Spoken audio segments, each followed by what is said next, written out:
आदेशम। आज हम जिस विषय पे चर्चा करने वाले हैं वो विषय है हठ योग। हठ योग क्या है, इसका स्वरूप क्या है, इसमें मूल तत्व क्या है और इसकी हमारे जीवन में उपयोगिता और कह सकते हैं कि इसका मूल कहाँ और क्या है।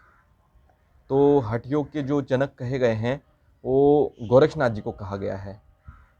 हठ योग जो हम हठ की परिभाषा देते हैं वो है कि हठ मतलब जो चंद्र और सूर्य नाड़ियाँ हैं, जो हमारी इड़ा और पिंगला नाड़ी है, ये जब हम प्राणायाम द्वारा इनको व्यवस्थित कर देते हैं अर्थात दोनों का तालमेल बिठा देते हैं, और जब इन दोनों के मध्य जो तालमेल बैठकर सुषुम्ना नाड़ी जो हमारी मध्य नाड़ी है, तो जब वो हठ योग द्वारा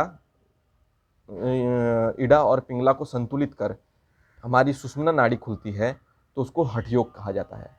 किंतु जब हम थोड़ा हट के इसकी वास्तविकता की ओर आते हैं और जब इसको हम अपने जीवन में उतारते हैं तो हम पाते हैं कि जो आपका दृढ़ संकल्प है, आपकी मनोस्थिति है, वो उसमें मूल जो आधार है वो हठ योग का है, हठ का है।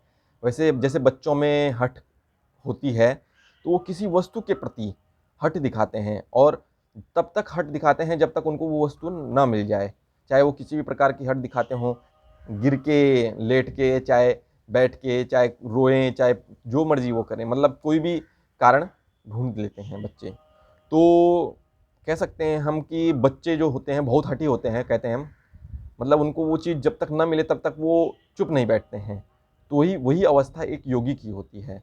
जो हठ योग है उसका मूल उद्देश्य है जो आप दृढ़ संकल्प करते हैं जिसके भी प्रति, चाहे वो आपका स्वार्थ हो, निस्वार्थ हो, चाहे आप किसी के भी प्रति, चाहे ईश्वर की खोज हो, स्वयं को जानने की चेष्टा हो, या कह सकते हैं आपकी अपनी मनोवृत्ति को दबाने के लिए या मनोवृत्ति को अपने इच्छाओं को पूरा करने के लिए जो भी आप दृढ़ संकल्प करते हैं उसको हठ कहते हैं। और जब इसी हठ को एक सुव्यवस्थित मार्ग पे चला करके और अपने उस अंदरूनी तत्व को जानने के लिए कि जो हमारे अंदर समाहित है, योग मार्ग पे चल के उस आत्म तत्व को या उस चेतना को जगाने के लिए, उस चेतना को जानने के लिए, उस परम तत्व को जानने के लिए जो हठ की जाती है, जो साधना पद्धति द्वारा जो हम व्यवस्था जो हम अपनाते हैं और जिसको हम नियम संयम पूर्वक पूरा करते हैं, वह हठ योग कहलाता है। हठ योग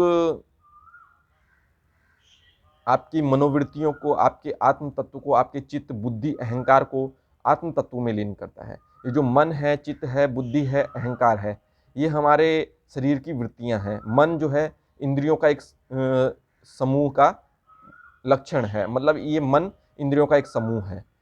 चित्त जो भी हम विचार करते हैं या कुछ भी कल्पना करते हैं तो उसके हमारी जो मन में या हमारे जो बुद्धि में जो चित्र बनता है उसको चित्रित करने वाला चित्त होता है। बुद्धि का काम होता है सही और गलत का फैसला लेना, केवल जानकारी इकट्ठा करना और किसी चीज को दृढ़ संकल्पित यदि वो हो तो उसको व्यवस्थित करके नियम पूर्वक चलाना, ये बुद्धि का है। बुद्धि सही और गलत में फैसला लेती है। और अहंकार तब होता है जब हम किसी भी वस्तु, व्यक्ति या किसी क्षेत्र विशेष या किसी भी मनोवृत्ति के प्रति आसक्त हो जाते हैं तो उसके प्रति अहंकार हो जाता है हमें।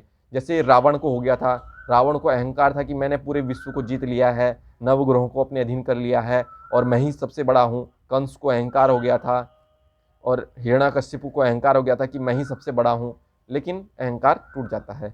एक अहंकार होता है कि जो अपने प्रभु पे होता है, कि जो मैं वाला अहंकार नहीं होता है, जो होता है कि मेरे साथ वो है, तो अहंकार उनका होता है। मतलब कि अहंकार तो हम करते हैं किंतु उसके पीछे कोई और होता है, तो वो अहंकार नहीं होता है, वो आपका शस्त्र है, वो आपकी एक विश्वास है आपका कि आप यदि इस मार्ग पे हैं और जो भी कर रहे हैं, करवाने वाला आपके पीछे खड़ा है, या आपके पीछे कोई ऐसा शक्ति खड़ी है जो जिसके प्रति आप अहंकारित हैं, जिसके प्रति आप जिसको समर्पित हैं और कह सकते हैं कि हाँ, मेरे साथ वो खड़ा है, वो तत्व मेरे को चला रहा है, या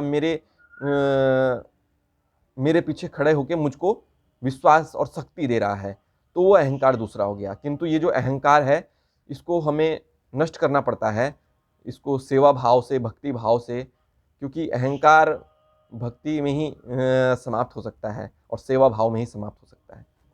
तो हठ योग में जो गोरक्षनाथ जी हैं, जिन्होंने हठ योग चलाया, वैसे वास्तव में यदि हम थोड़ा अपने शास्त्रों की ओर जाएं और उनके नाम के विषय में जानें, तो गोरक्ष का अर्थ होता है कि गो अर्थात इंद्रियां, और रक्ष मतलब इंद्रियों की रक्षा करने वाला। इंद्रियों की रक्षा करने वाले को ही गोरक्ष कहा जाता है, क्योंकि गोरक्ष जो नाथ जी थे, वो इंद्रियों की रक्षा करने वाले थे, और स्वयं की इंद्रियों को अपने अधीन करके, अपने मन, चित्त, बुद्धि, अहंकार को अपनी आत्म तत्व में लीन करके उस परम तत्व को पाने वाले थे। और शास्त्रों में जब हम पढ़ते हैं तो उसमें हम पाते हैं कि गोस्वामी जी, जो गोस्वामी तुलसीदास हमने कहे गए हैं, कहा है, रामचरितमानस के जो जनक हैं, तो गोस्वामी का अर्थ होता है गो अर्थात इंद्रियां। वही मैंने कहा ना, गो का अर्थ इंद्रियां, और स्वामी मतलब जो इंद्रियों का स्वामी हो, अर्थात इंद्रियों की रक्षा करने वाला हो, वही गोस्वामी कहा गया है। क्योंकि गोस्वामी तुलसीदास जी की जब अब आप कहानी देखेंगे तो पाएंगे कि वो स्त्री के प्रति आसक्त थे। तो उन्होंने खुद, जब उनको इसका एहसास हुआ, जब उस स्त्री ने ही उनको इस चीज़ का एहसास कराया और वो सही मार्ग पे चलने लग गए, तो उन्होंने इंद्रियों को अपने अधीन कर दिया, अपने वश में कर दिया, अपने अधीन किया। तो यही गोस्वामी अर्थ है। तो हठ योग का मूल उद्देश्य है कि आप जिस मार्ग पे, जिस योगिक मार्ग पे, जिस योग साधना मार्ग पे जा रहे हैं, उसके मूल उद्देश्य को जब तक प्राप्त न कर लें, तब तक आप दृढ़ संकल्पित रहें। तब जब तक आपका लक्ष्य प्राप्ति न हो जाए, जब तक आप पूर्णता को प्राप्त न हो जाए, तब तक आप दृढ़ संकल्पित रहें, उस मार्ग पे निरंतर चलते रहें। यम, नियम, आसन ये सब आदि हठ योग के अंदर है। यम नियम जो है, यम नियम ये आपके शरीर के बाह्य शुद्धि के लिए हैं। आसन आपके मन को संतुलित करने के लिए और आपको स्थिरता प्रदान करने के लिए होता है। आसन के बाद आता है प्राणायाम। प्राणायाम आपके नाड़ियों का शोधन करता है। उसके बाद प्रत्याहार है। प्रत्याहार आपकी जो 72,000 नाड़ियां हैं अंदर, उनको संतुलित और संतुलन आहार का संतुलन होता है। प्रत्याहार मतलब आहार का संतुलन। और उसके बाद धारणा है। धारणा का अर्थ है जो आपके विचार हैं, जिस भी दिशा में भटक रहे हैं, चाहे वो इस दिशा में हो, चाहे उस मतलब किसी भी दिशा में हो, विचार क्योंकि भागते हैं, मन चंचल है, और मन में जो विचार उत्पन्न होते हैं वो अलग अलग दिशाओं में जाते हैं। जब उन विचारों को हम सुव्यवस्थित करके एक दिशा में और एक विचार की ओर अग्रसर करते हैं, तो उसको धारणा कहते हैं। उस विचार को मनन करना, उस विचार का चिंतन करना, और उस विचार को व्यवस्थित कर दृढ़ संकल्पित हो उस विचार को भी विचारों के अधीन कर अंत में उसको भी समाप्त कर सही दिशा में उस विचार को भी एक आत्मसात कर लेना, उसको ध्यान की अवस्था कहते हैं। ध्यान अर्थात उस विचारों में मग्न हो जाना, वही ध्यान है। और समाधि का अर्थ है जहाँ पे आपकी इच्छाएं, आसक्ति, आपका चाहे वो कुछ भी हो, शरीर मतलब आपकी इच्छा और विचार जहाँ पे शून्य हो जाते हैं, वहाँ पे समाधि अवस्था। समाधि अवस्था का ये अर्थ नहीं है कि आप सीधा ध्यान में लगे और सीधा पहुँच गए कहीं और आपका शरीर ऐसा ही नहीं। ये समाधि भी दो प्रकार की बताई गई हैं। एक सविकल्प समाधि है, निर्विकल्प समाधि है। सविकल्प समाधि जब आप विचारों के अधीन होके उस विचार में ही घूमते रहते हैं, जैसे आपके महात्मा बुद्ध जो हुए हैं, तो वो सविकल्प समाधि थी। और जब आप निर्विकल्प हो जाते हैं, मतलब जब आपकी इच्छाएं समाप्त हो जाती हैं, जब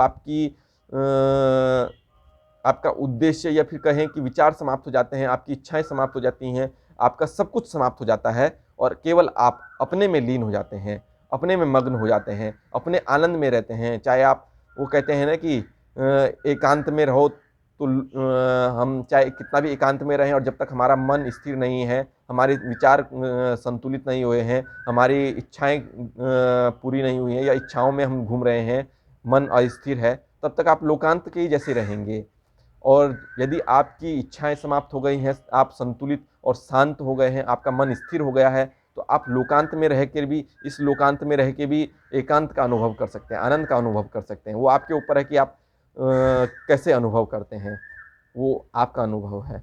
तो यही हठ योग का मूल उद्देश्य है कि आप अपने में लीन हो जाएं, अपने आप को जानें और आप जो भी प्राप्त करना चाहते हैं हठ योग द्वारा उसको प्राप्त कर सकें। चाहे आप गृहस्थ जीवन में ही क्यों ना हो, आपका एक मार्ग हो, सुव्यवस्थित मार्ग हो, आपका एक विचार हो, चाहे वो सेवा मार्ग हो, भक्ति मार्ग हो या कोई भी अन्य मार्ग भी हो, चाहे क्रिया मार्ग हो, चाहे कुछ भी हो।